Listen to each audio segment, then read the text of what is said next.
Your name might be on the title. It might be parked in your garage, but I'm the owner because I'm the king of Miatas. Hey, I want to thank everybody for the wonderful emails I've been getting from all around the world, and these videos are really helping a lot of people out fixing their cars. A lot of people are going to our eBay store, Miatamecca, and buying parts and fixing the cars. And we'll continue with the videos and keep on loading lots of new parts and items to fix the car and keep these cars running on the road forever. Because as you well know, a Miata is one of the cars you can buy and keep forever. A lot of people have been asking us about how difficult it is to put in an antenna mast, because it's something that they've never tried or accomplished before. And there's two ways that the antenna mast gets damaged. One is a nylon leader on the antenna mast breaks, and the other way is that the antenna mast actually gets bent at the car wash. So this antenna mast, if you can see, is actually bent. When I roll it around, you can see that it's actually bent. So this mast, when I put it up and down, it won't actually retract all the way because of the bend in it. So let's turn on the key, and we'll watch the mast. The mast still functions, but there's actually a bend in it. So we're going to put it down, and it won't retract all the way because of the bend. So our job now is to replace this bent antenna mast. We're going to take a look and see how to do that. The first thing we have to do is take off this special nut that holds the assembly together. If you can see, there's two grooves in the nut and a couple different ways of pliers to use.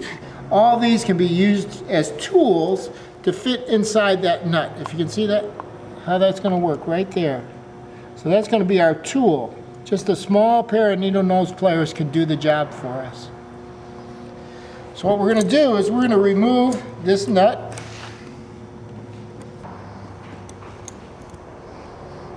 Let's see, here it comes. So the first piece off is a nut. You can see the nut is there. Next piece off, we have a big bushing that goes over the top of it, and it's kind of eccentric. It's at a tilt. It's at a tilt because it's tilted along with the bodywork here on this rear quarter panel. So it only goes in one way. It's keyed in one way. Once you take it apart, you'll see how it works. There's a little rubber bushing there and a lip on it, so you want to make sure that rubber bushing is secure when you put it back together. Now to get the mast out of the motor, all I have to do is actually turn the radio back on, grab onto it, and pull it all the way out. Here it comes. And there's the antenna mast with the leader attached. And you can see how it works. Comes in, goes out. Comes in. So it's like a fishing reel. That's how it works. But this one won't go down all the way because of the bend in it. You can see the bend is right there. Now on the antenna mast, this is a rubber coupling here, a bushing. And there's also a metal sleeve. There's a sleeve right here. We can see that sleeve. Now this antenna mast is bent right here. We can see the bend in it. And now I can't remove the sleeve from the mast. So to repair this antenna mast, what I'm going to have to do is I'm going to have to cut this, take the bushing off, and then remove this metal sleeve. So that's how I'm going to have to fix this car. To speed up the video, I have the metal sleeve already from another motor, another mast, the metal sleeve, and another nut. So we're all set with a bushing in it. And here's the new mast. So this new mast is available on our eBay store, Miatamecca. And here's the new mast to put in the car. One of the things about putting the mast in, when you try to put it back in, you have to take the curl out of the very end of it. You have to straighten the mast. This is a nylon leader. And the new mast is pretty flexible. As the mast gets older, the leaders get older, they get brittle and hard and break. Sometimes you can't get the mast to actually enter down here or catch the gear inside the motor because it's trimmed at the wrong place. So if you have a problem, actually getting, you have to trim the gear. So if you can't get it to enter, you might have to trim it so that it has another place on the tooth to catch. Then what I'm going to do is actually put this mast right in here. I'm going to wiggle it around so I can feel where it has to go into a small hole in the bottom. When it goes into the small hole, I'll be able to feel it drop, about another 2 inches. There it is. I felt it drop into place.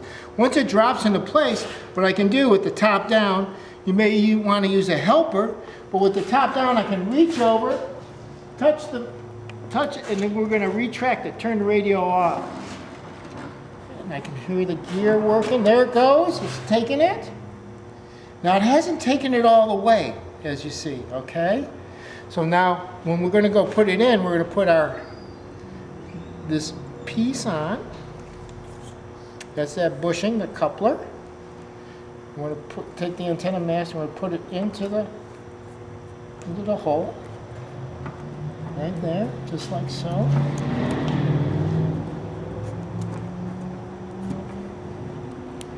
There we go. And we're going to take, not with the bushing in it, remember the bushing is stuck to the old one, not with the bushing. I'm going to put it in there. Put it on. And now we'll just turn the radio on and off. On, off.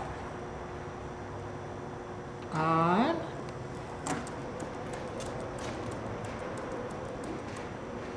Off. There we go. We got to go all the way down. So we'll take this nut back off.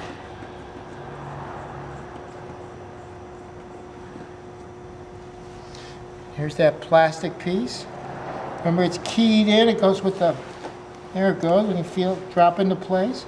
Make sure that rubber bushing is good. Nut.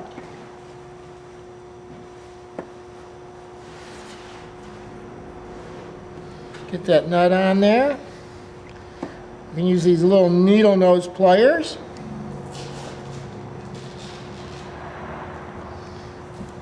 Tight, but not too tight. Let's test it. Coming up. There it is. You can hear timeout. Off. There it is, all the way down. So we replaced the antenna mast. Now this job, doing this like this, this is a bent antenna mast and the leader was intact. So we didn't even have to open the trunk, remove the motor. All we had to do was replace that bent antenna mast. The difficult part of this would be getting that sleeve off of the bent mast. The other problem that the antennas have is actually the antenna leader breaks. And when the leader breaks, what happens is the mast becomes very floppy. It's just because the leader itself is broken. So when the leader breaks, we're going to have to actually remove the broken parts of the leader from the motor. To repair that kind of power antenna problem, we're going to have to remove the antenna motor assembly from the car, put it on the bench, and clean out the broken pieces. So we're going to take a look at that next.